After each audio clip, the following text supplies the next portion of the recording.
nama saya Bimo Eka Prastio dengan NIM G2011087, Prodi Sains Komunikasi.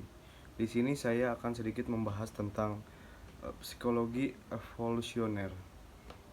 Psikologi evolusioner menyatakan bahwa pikiran manusia terdiri dari mekanisme kognitif yang berevolusi dan berkembang melalui evolusi seleksi alam.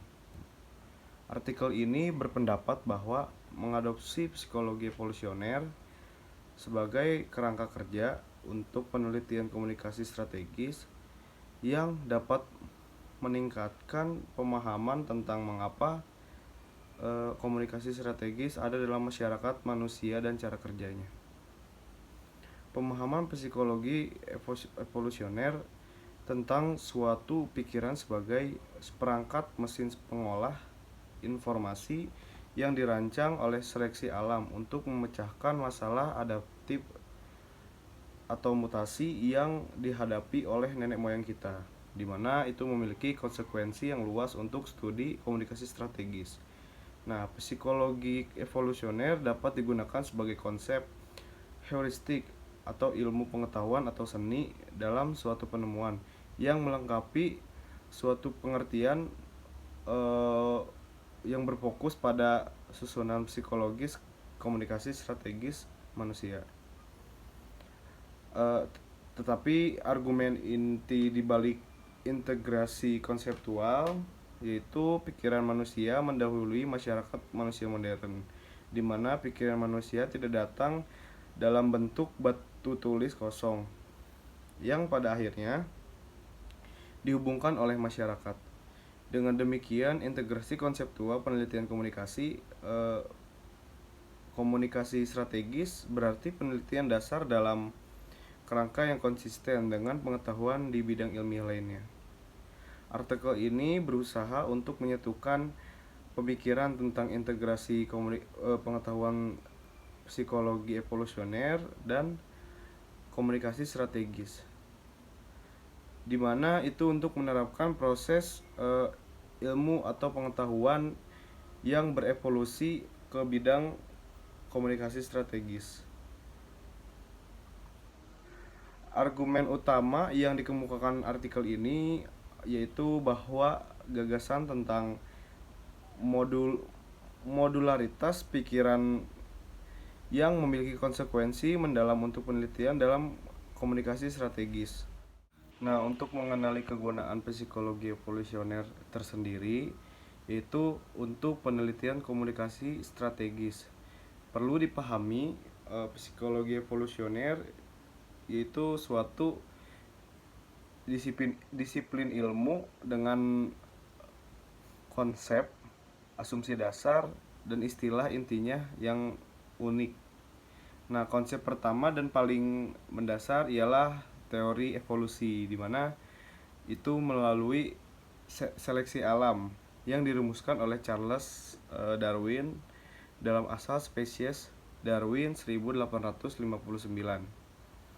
Lalu seleksi alam juga dapat didefinisikan sebagai proses umpan balik yang didorong oleh reproduksi diferensial dari desain alternatif. Nah, rancangan seleksi alam juga bekerja disebut adaptasi atau fitur fenotipe organisme, di mana yang melakukan fungsi dan memecahkan masalah kelangsungan hidup atau reproduksi dalam sejarah evolusi spesies. Ada dua premis dasar psikologi evolusioner. Yang pertama yaitu menurut Cosmides, Tobey, dan Barkow, bahwa ada sifat manusia yang universal dengan batasan bahwa universalitas ini ada terutama pada tingkat mekanisme psikologis.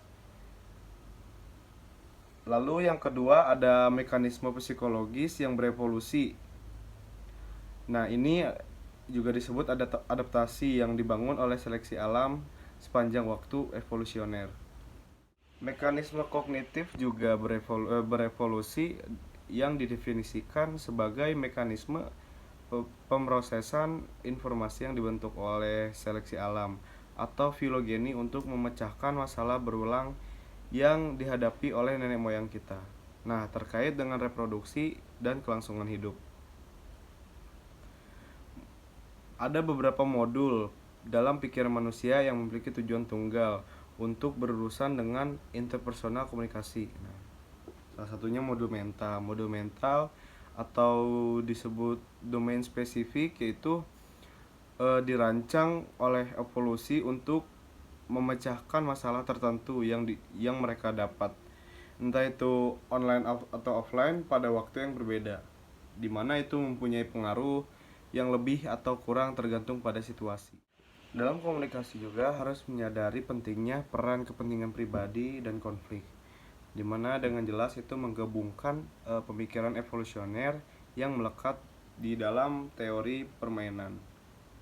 Ada banyak kontribusi lain di mana pemikiran evolusioner setidaknya secara implisit dimasukkan.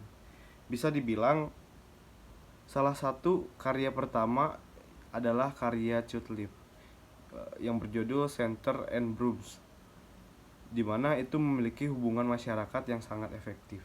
Nah, yang memasukkan konsep ekologi ke dalam hubungan masyarakat untuk pertama kalinya.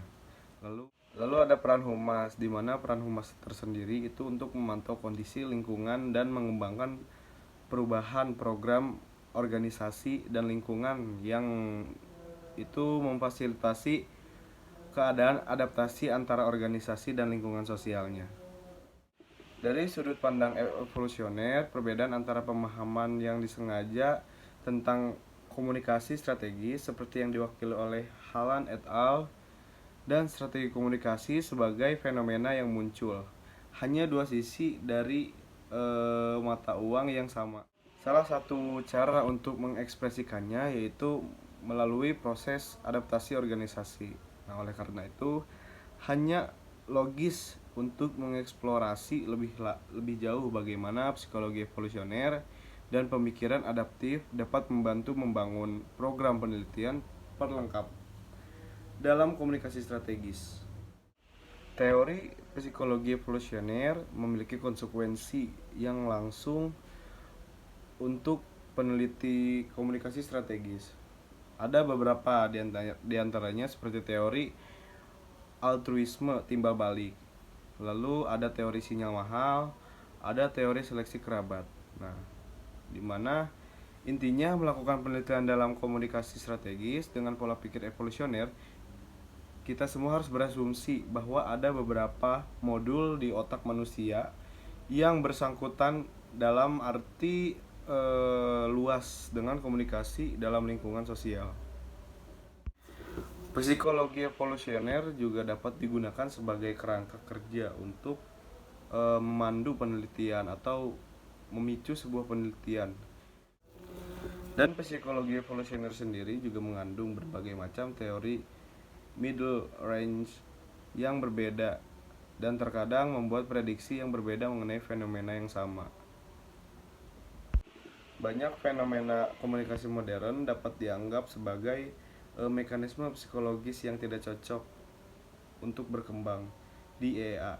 Nah, di mana itu menghasilkan hasil yang sama sekali berbeda dari apa yang dirancang oleh seleksi alam. Seperti yang dikatakan Barkov, bagaimanapun sebagian besar masyarakat pasca Pleistosen adalah evolusi yang tak terduga, yaitu banyak fitur yang paling menonjol tidak mungkin ada selama Pleistosen. Seksualisasi iklan bermanfaat, preferensi pasangan pria dan wanita yang berkembang selama evolusi manusia. Nah, tidak berarti bahwa mereka benar secara moral. Namun, pengiklanan profesional memanfaatkan mekanisme psikologis individu dan mensimulasikan situasi di mana preferensi pribadi dapat dieksploitasi dan diarahkan ke tujuan yang mendasarinya. Komunikasi strategis juga menciptakan sistem pemicu isyarat yang dimodelkan pada kepedulian manusia terhadap kerabat dekat. Itulah sebabnya seperti dalam keluarga, tentara tidur dan makan bersama, mereka belajar untuk menganggap rekan mereka sebagai kerabat sendiri. Satu hipotesis yang diinformasikan tentang pemikiran evolusioner mungkin mengusulkan bahwa organisasi mencoba memanfaatkan motif kepedulian untuk menciptakan komitmen dan memotivasi anggota organisasi itu sendiri. Artikel ini telah memperdebatkan keberadaan kerangka motif dasar, di mana itu dipicu oleh penggunaan komunikasi yang strategis. Kerangka kerja ini dan mekanisme psikologis yang berkembang menjalankan program yang mendasarinya mungkin bermanfaat dalam hal keberhasilan reproduksi individu karena mereka membantu meningkatkan dan mendorong hal-hal seperti status sosial, afiliasi, atau koherensi keluarga. Sifat penggunaan komunikasi strategis juga dapat membantu nenek moyang kita, di mana nenek moyang kita dapat berkembang dan bertahan hidup, dan dia masih dalam berperan di dalam masyarakat, meskipun berbeda dari yang diantisipasi oleh evolusi. Psikologi evolusioner dalam penelitian komunikasi strategis digunakan untuk meminjam konstruksi terukur seperti sikap, kepercayaan, dan identifikasi. Nah, di mana sebagian besar penelitian tidak berkaitan dengan studi tentang dasar-dasar psikologis komunikasi strategis. Seiring berkembangnya disiplin ilmu lain seperti ilmu syaraf dan ilmu kognitif, komunikasi strategis semakin terancam, disusul dan terpinggirkan menjadi lebih terisolasi daripada yang sudah ada.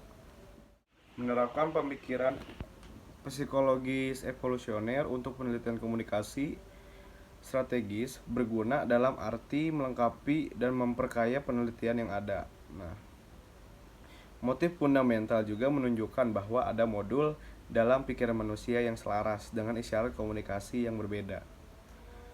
Sementara beberapa motif lainnya dapat diselaraskan lebih baik dengan komunikasi persuasif. Psikologi evolusioner sebagai kerangka kerja tidak begitu banyak tentang menyediakan peta jalan kemana harus pergi dan keadaan seni saat ini. Ini mungkin membantu untuk mengakhiri keadaan isolasionisme yang ditemukan di lapangan. Mungkin cukup itu saja yang dapat saya sampaikan, kurang lebihnya mohon maaf. Wabillahi taufiq wal hidayah. Wassalamualaikum warahmatullahi wabarakatuh.